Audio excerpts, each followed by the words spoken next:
Bonjour à tous, bienvenue dans cette analyse technique du capitaine. Alors je sais que hier, du coup, ça a décoiffé, ça a bien décroché. C'était, j'imagine, émotionnellement difficile pour nombreux d'entre vous, surtout les nouveaux entrants. Donc voilà, je m'excuse. Donc du coup, pour ceux qui sont rentrés et du coup qui ont eu leur position soit liquidée, soit du coup leurs gains qui se sont évaporés. Mais voilà, le marché n'est pas quelque chose de facile et gagner sur les marchés, il faut savoir que c'est compliqué.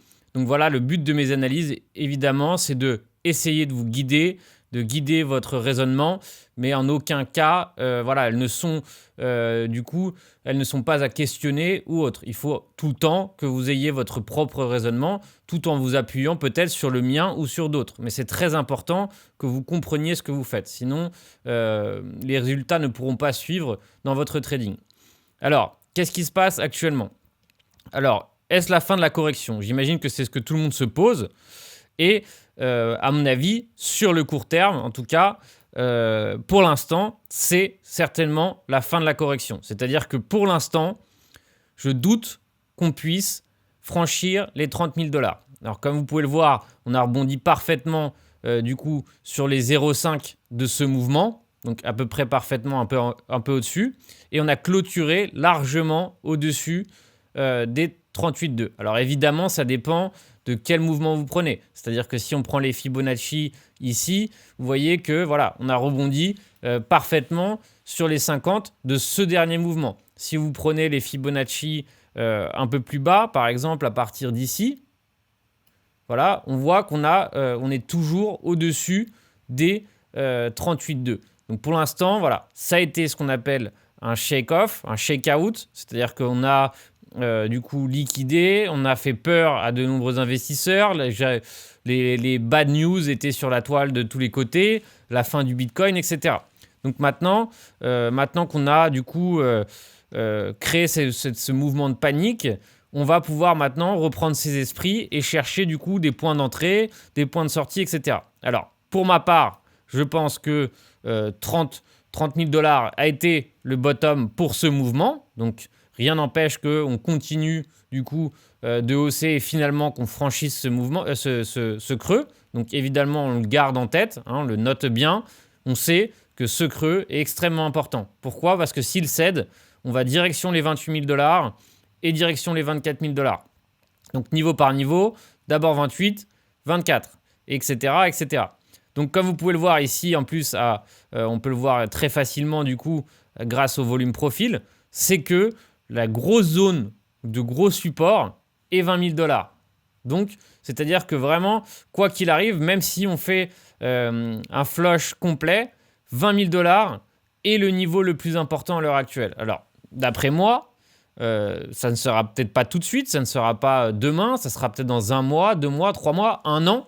20 000 dollars finira à un moment donné par être testé. Mais petit à petit, ça ne sert à rien du coup d'être trop ambitieux justement à chaque fois qu'on regarde les niveaux. Il faut regarder petit à petit. Donc pour l'instant, en tout cas, notre support est 30 000 dollars. Alors maintenant, comment savoir si du coup cette baisse va continuer à hausser ou si tout simplement on va du coup rechercher à nouveau les 40 000 dollars. Alors on va y aller du coup en 4 heures. Donc 4 heures, 30 est notre dernier creux. Donc l'idéal serait d'avoir du coup un petit nouveau creux au-dessus du précédent. Alors il peut être équivalent, peut-être même pareil pour faire peur encore à tout le monde parce que très certainement qu'est-ce qui va se passer, c'est que maintenant tout le monde cherche des shorts, en tout cas la majorité cherche des shorts, alors que finalement le short c'était avant. Maintenant il faut se focaliser sur des longues et des entrées achats tout simplement parce que la tendance est toujours haussière en journalier. Donc le sens de la tendance est d'acheter.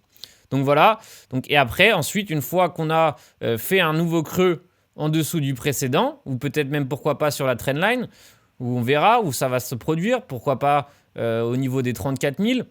Mais une fois qu'on aura rebondi, l'idée c'est ce qu'on doit voir, c'est-à-dire un retournement de tendance 4 heures pour ensuite continuer vers les 40 000 dollars à nouveau, pourquoi pas, et encore aller plus loin, évidemment, si cette tendance continue.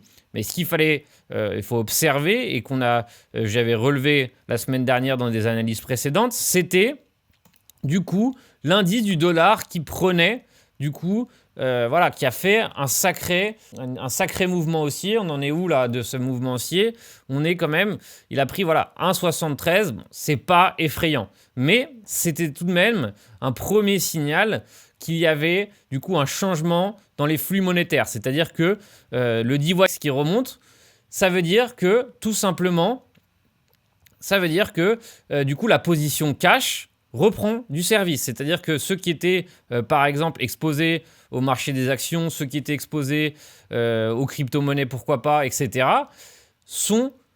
ont acheté du cash tout simplement pour se sécuriser ou pour acheter plus tard par la suite si ça décroche, etc. Le DYX est celui qu'il faut observer. Alors si par exemple maintenant il continue doucement mais sûrement de reprendre, de faire une belle tendance haussière, il va falloir certainement faire très attention parce que ça ne sera très mauvais signe ou ça ne sera en tout cas pas bon signe pour les crypto-monnaies comme pour le marché des actions, etc. Donc maintenant, on est dans un moment où il y a encore beaucoup d'incertitudes économiques, donc il faut se méfier.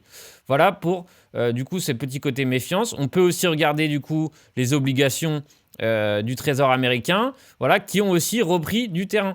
Elles ont pris du terrain, beaucoup de terrain. Si vous regardez ici par rapport, du coup, au 5 janvier, c'est aussi un sacré pourcentage de performance. Alors, est-ce que ça veut dire que c'est la fin des crypto-monnaies, c'est le crash? Non, ça ne veut rien dire. Ça veut absolument rien dire, si ce n'est qu'il y a un changement de flux de capitaux. Et généralement, ce genre de changement de flux de capitaux à l'avance implique que de gros portefeuilles, de gens qui connaissent les marchés, sont en train de se couvrir. Voilà, tout simplement. Alors ça, c'est des facteurs qu'il faut observer et qu'il faut évidemment avoir en ligne de mire. Donc maintenant qu'on a vu tout ça, on va voir du côté aussi des options. Donc voilà, le 29 janvier, du côté des options, il y a 81 493 bitcoins qui expirent en open interest. Ça veut dire qu'il y a presque 3 milliards de dollars d'options qui vont clôturer le 29 janvier. Alors, qu'est-ce que ça veut dire? Ça veut dire que à l'approche de ces options, ça sera volatile, quoi qu'il arrive. Alors, est-ce que ça veut dire que ça soit volatile à la baisse ou à la hausse? Personne ne sait, évidemment, mais ça sera de façon à ce que certains qui ont été bien placés aient du coup des positions avantageuses et peut-être très gratifiantes. Alors si vous ne connaissez pas ce que c'est que les options, j'ai fait quelques introductions aux options sur ma chaîne YouTube, je vous invite à les consulter, notamment le live que j'ai effectué, je crois, la semaine dernière, le vendredi dernier, où du coup vous comprendrez un peu qu'est-ce que l'enjeu des options, comment profiter des options, etc. Donc maintenant, qu'est-ce qu'on voit ici qui est grand comme une maison? C'est ce 52 000 $. Alors qu'est-ce que ça veut dire? Ça veut dire que beaucoup de gens ont placé un call option sur les 52 000 $. Alors, qu'est-ce que ça implique? Ça implique que si le Bitcoin arrive à 52 000 $, de nombreuses personnes, ou proches des 52 000 $, ça ne veut pas forcément dire que le prix doit être à 52 000. C'est-à-dire que déjà, si le Bitcoin est à 48 000, par exemple, ça sera déjà très avantageux pour ceux qui ont acheté un call option à 52 000. Mais voilà, le summum du summum serait que si le prix arrive à 52 000 $, ces options soient extrêmement profitables. Pourquoi? Parce que ces gens ont acheté des call options à bas prix. C'est-à-dire que vu que le prix était éloigné des 52 000 $, acheter le strike price de 52 000 $ ne valait rien. C'est-à-dire que si ça se trouve, en achetant 1 000 €, ce strike price, si ça se trouve, ils peuvent faire 25 fois leur mise. C'est-à-dire qu'en achetant 1 000 €, peut-être qu'ils peuvent gagner 25 000 € pour ce 52 000 $. Alors, ça veut dire que peut-être que, du coup, il a été overpricé. C'est-à-dire que peut-être trop de gens sont placés et finalement, ils auront tort. Ça ne veut rien dire. Ça veut juste dire qu'il y a beaucoup d'intérêt pour le 52 000 $ et que le douleur de niveau maximum, pour l'instant, se trouve à 27 000. C'est-à-dire que si le Bitcoin clôture à 27 000 $ le 29, ou aux alentours de 27 000 $, la majorité de l'ensemble de ceux qui ont posé des options seront perdants. Voilà, tout simplement. Donc 27 000, 52 000, c'est les valeurs extrêmes, on va dire, en tout cas les valeurs qu'il faut observer finalement, parce que c'est des valeurs qui auront forcément de l'intérêt. Ici, comme vous voyez, ça fait quand même 14 000 en open interest. C'est beaucoup. 14 000 bitcoins en open interest. Je vous laisse faire le calcul. Ça fait 14 000 fois 36 000 qui est à peu près la valeur du bitcoin actuellement. Ça fait beaucoup. Donc voilà, du côté des options, ce que ça nous donne. Donc maintenant, on a vraiment une overview de ce qui se passe actuellement sur le bitcoin, qui pour l'instant continue sa tendance haussière. Et évidemment, si les marchés classiques se portent bien, il n'y a pas de raison que Bitcoin ne se porte pas lui aussi bien. Donc ça, c'est une chose. Par contre, c'est quand même un avertissement qu'on a eu hier, et c'est aussi ma façon de vous dire qu'il faut prendre ses bénéfices. Le marché vous paie, et prenez quand il vous paie, tout simplement.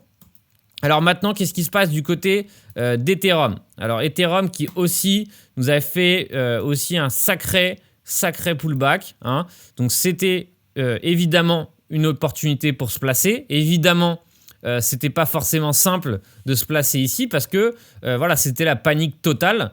Et évidemment, dans ce genre de mouvement, il y a bien moins de monde qui achète. Alors que finalement, c'est dans ce genre de moment qui est plus intéressant d'acheter que d'acheter quand, quand on arrive à 1300 et qu'on a envie d'acheter parce qu'on a l'impression d'avoir raté le train. Non, le train se prend justement quand il revient en gare. Et là, c'était un retour en gare important et du coup, c'était une façon de se placer intéressante. Alors maintenant, c'est pareil. Ici, il faut observer un prochain creux en dessous du précédent.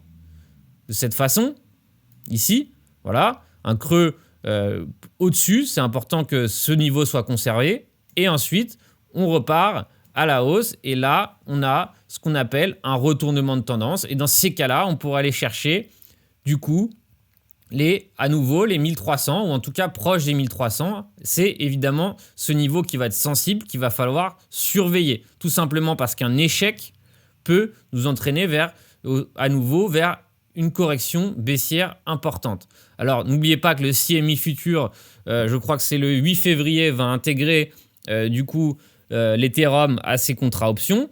Alors, n'oubliez pas que ça peut créer évidemment un engouement acheteur. Il y a aussi l'arrivée du 2.0. Mais attention, ce genre de bonne news, comme on dit, on va dire ce genre de news qui suscite de l'intérêt, généralement finissent par une grosse correction pour justement punir une grosse majorité qui est arrivée trop tard et justement faire peur à tout le monde.